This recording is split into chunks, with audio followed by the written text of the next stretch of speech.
All right, Mayor Zach, welcome back to Mayor's Monday. You like these field trips because now yeah. we are at the airport and we've got kind of a first-hand look at, we talked about it a little bit last time when we were talking about the bike projects. Now we actually get a first-hand look at what actually is going on out here at Alexander Field, the airport that you and your community are so proud of here. That's right. It's been a gem in our community for our nearly our entire community's history, serving various industries over the years. The pulp and paper industry years ago, and now more so the tourism sector with the growth of Sand Valley, as well as existing industry that uses the airport from time to time.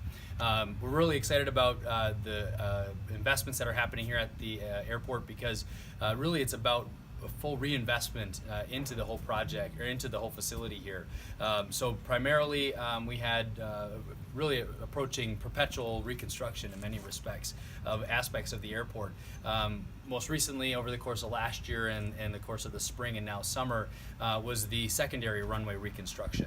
And so we have a primary runway, which is our large runway, and then we've got the secondary runway here. And the secondary runway was due for reconstruction, and so that's the project that's wrapping up right now. That'll reopen to users in about 3 weeks. And then we've got, we're in the midst right now as a result of receiving some state aid from the state budget last year to be doing some additional reconstruction along the other areas of the airport, and that include an expansion of our apron, which is for parking space for our aircraft that come and use the airport. And then we've got a taxiway, a parallel taxiway project that we're going to be bringing to the facility. So the state invested $4 million of like an economic development grant into the facility, and so not only will we have a renewed secondary runway and likely a repaved primary runway, but we'll also have a lot of aircraft storage space for parking for planes. Yeah, and I know that's one thing that you brought up last time, because the last time we talked to you was right before the Cranberry Festival, and you said you had what, about 7 planes, 7. They actually over doubled that number since the last time we talked. Yeah, sitting, so well over sitting a at dozen. the runway at one time, and that's a lot of space. Not only do they need the fuel, obviously, if they've got to buy the fuel from you, that's a good thing. Right. But they also need the space to, sit there and hang out just like a car needs a parking spot. That's right. Yeah, the aircraft hangar space or the apron space is of critical importance because when there are golf events, for example, down at Sand Valley, a lot of folks are coming in at the same time to use the airport, and so those folks are generally staying here for a day or maybe 2 days, and so you don't have the luxury of being able to pull those planes around too much. So when they're parked, they're parked until they leave. So the expansion of the apron space will accommodate a lot more large jets, which is what our airport's been experiencing, is some of the regional size jets that you might see in a commercial airport, configured obviously for fewer passengers, but nonetheless large planes. And as you mentioned, fuel sales. Our fuel sales for the year are up 300% over the same period last year, which is almost 1,000% over the year before. So our fuel sales have skyrocketed, really with the impetus and the new growth down at Sand Valley, driving the need for aircraft travel to Wisconsin Rapids. And maybe this isn't a question for you, or maybe it's for somebody at the airport, but I'll just put you on the spot anyway, because that's what we do in this business. Right.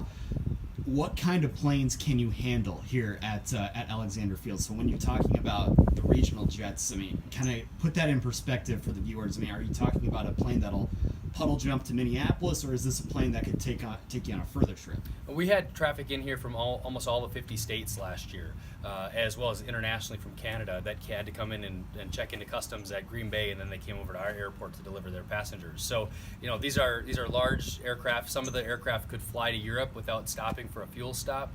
So they're large planes. They're all you would see at the Mosinee Airport in some cases. Again, reconfigured for smaller numbers of passengers, but about that same scale and size. So they can travel thousands of miles without having to refuel. And a lot of times you see, I look at the flight plans for some of these flights, and they're flying to California, or flying to Florida, flying to Texas, Puerto Rico. I mean, there's places from all over that these golfers are coming to take advantage of the new resort that's been under construction in the town of Rome.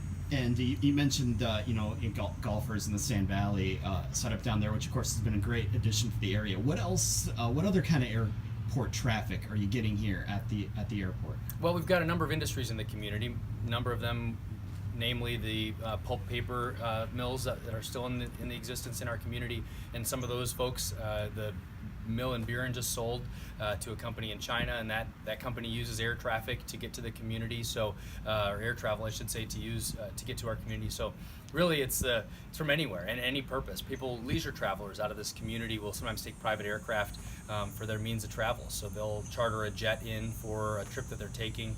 We've got about 50-some based aircraft here that are local planes, so from small build-your-own kit planes and some experimental stuff into some charter operators here at Alexander Field. So it's a very busy airport for many users all across the community. Another important fact is the airport is actually jointly owned by 4 municipalities: the town of Grand Rapids, the village of Port Edwards, the city of Nakusa, and the city of Wisconsin Rapids. So the taxpayers own the facility. So when we talk about revenues for fuel sales, the taxpayers are actually receiving a benefit by the traffic directly, because they're contributing to the operations of the airport. So as time goes on and the revenues continue to climb, this airport could become more revenue neutral or revenue positive, where the taxpayers are not providing a subsidy to the operations of the airport, which is something I'm very interested in. I think will be a good thing, a win all the way around for taxpayers and users alike, because it keeps our costs down and therefore will save taxpayers money over the long haul. Oh, you don't hear that very often. Saving taxpayers money, or taxpayers seeing a positive turnaround from something that they're paying for. So that's obviously something that's going to catch a lot of people's attention right there. That's right. And so these reinvestments obviously takes a lot of state and federal money to invest in these facilities and have this infrastructure to our community. But it's really exciting because we've been able to leverage a lot of those federal and state investments to make this place a really shining star when it comes to attracting business and retaining industry in our community. So we're very excited about the prospective growth here at Alexander Field, as it serves not only Sand Valley and the existing industry in our community, but future industry that's currently not in the community today.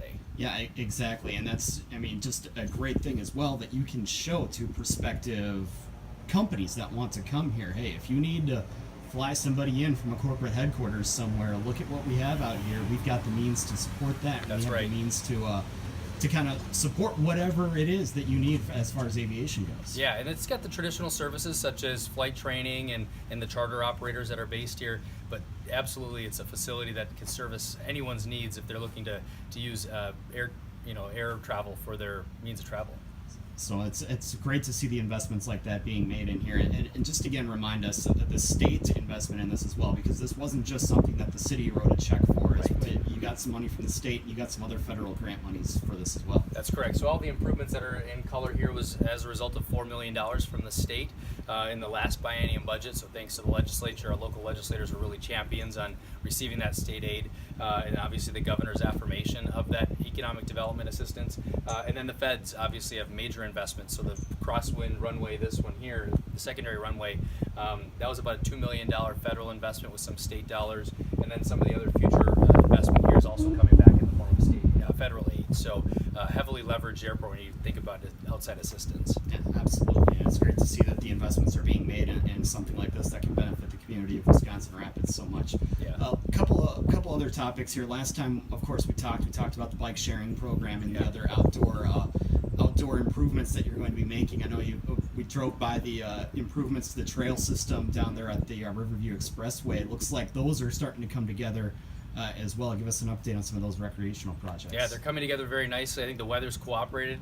This heat is great for curing concrete and putting in new trails. It's allowed those guys to do a lot of the bank stabilization work that was necessary in order to protect the riverbank from the river and the high flooding events that happen. So that project remains on track, and we're excited to see them march further north to finish that project. It's still on schedule, and that should be completed late this summer as well. So, and being outdoors like that, and it's something that this community takes a lot of pride in, of course, as well. That's right. We spend so much time in the winter months indoors, right? And so we look forward to the seasons where we can enjoy the outdoors, and why not have safe and affordable and really accessible recreational opportunities for our residents and visitors alike. And then the other project, one of our first field trips that we did actually for Mayor's Monday back in February, I think it was, we were at the improvements to the Aspirus Hospital out there. Did you have an update on, are those going to kind of staying on track there? I believe it was something like a $7 million investment in the emergency. They've got about a $30 million project. So the first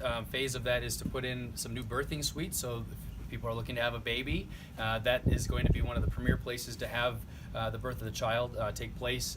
So that project remains on track. That also completely reconfiguring and rebuilding out the emergency department. The emergency department was kind of tucked back into a corner of the hospital, and it wasn't as great of an experience for folks that are in high stress environment at that time. So that project's going well, and they remain under construction. They're also kind of on a perpetual construction cycle, not all that different than the airport or some of the other improvements we've made around the community. But we're excited to see that improvement happen and get underway. Well, I see we have an offending poster board there that's not really paying attention. Touching my shoulder. Yeah, it's kind of, but you're handling it very well.